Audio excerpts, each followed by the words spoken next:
Hi, James here we go.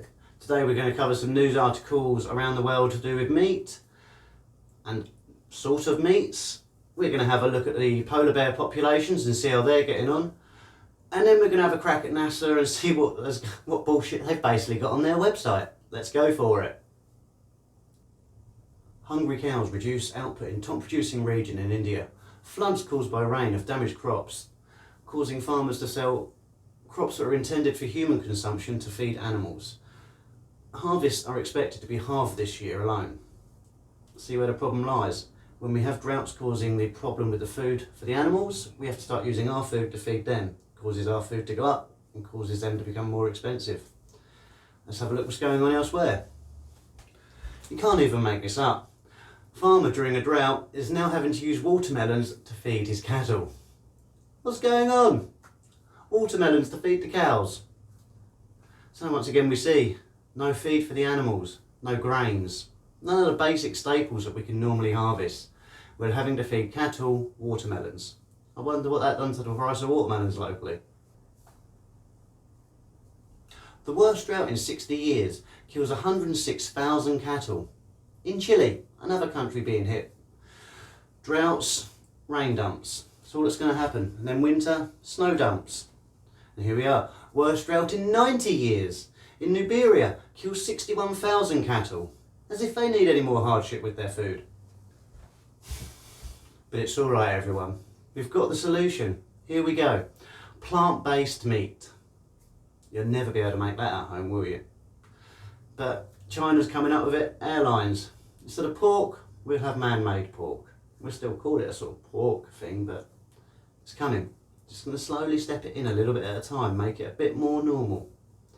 And if you go on to the bottom of this article, it reads about China's swine problem, and it will explain how they've had the problem with their meat. They just subtly add these things in, so they can say they've told you, it's out there, but it's not really, is it? Because you don't know about it.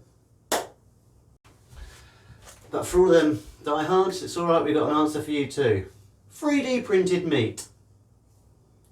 Nothing wrong with that, is there? It's still meat, it's protein. I wonder how much energy that'll use. See, they're masking lies with lies. 3D printed meat, all the processes to create all the things like the ink for the 3D printer. How much energy is that going to use compared to a cow? How much energy are these things going to use? And once everyone's got these things running at home, you've then got to print your food and then cook it. Come on, do you really want to live in that world? Hey, cattle may be dying, but the polar bear population is doing great. So we can take down the posters, guys. We're winning the war on saving polar bears. In fact, we're doing so well, they've stopped observing them. If you try and find any data on polar bear populations, it all stops in 2017. Why is this? Maybe because if you all know how well they're doing, then you ain't going to have nothing to argue about anymore, are you? So yeah, polar bears sorted. WWF website, you go there for yourself and you can have a look. It will say 1 population is declining, 2 populations are growing, 7 populations are stable. Fantastic, they're doing well. But then you go on to read further, they then have a crystal ball out and they check out that by 2040, it's all a problem again. But without saying why, except for we're going to melt the ice. Once again, we're not. Don't worry about it. We have no power over that. Right, so I was having a look at the NASA website, going to look at their climate change page. And I want to point out some blatant misdirection, because this is just not right at all. I don't even know, well, I do know why they're doing it, but I want you to think about why they're doing this. Why are they pushing that CO2 is doing something when it blatantly is not? So if we read here, the planet Mars has a very thin atmosphere, nearly all carbon dioxide. Because of the low atmospheric pressure, and with little to no methane or water vapour to reinforce the weak greenhouse effect, Mars has a largely frozen surface that shows no evidence of life. So we're going on to say that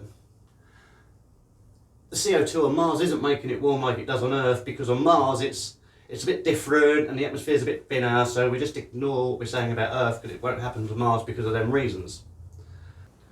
Right, so we're on the wiki, we have a look. Atmosphere of Mars.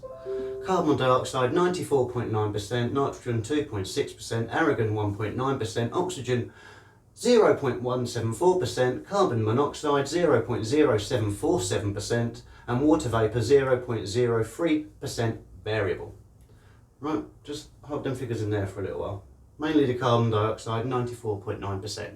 That's relevant to the planet's mass and its own. The atmosphere of Venus, like Mars, is nearly all carbon dioxide, but Venus has about 154,000 times as much carbon dioxide in its atmosphere as Earth, and about 19,000 times as much as Mars does, producing a runaway greenhouse effect and a surface temperature hot enough to melt lead. So it's basically saying there's a lot more, so it's going to be hot. So let's have a look at the Venus Wikipedia. Anyway, let's have a look at the Wikipedia on Venus. Carbon dioxide 96.5, nitrogen 3.5%. Everything else is in the parts per million. They're minuscule, they're non-existent.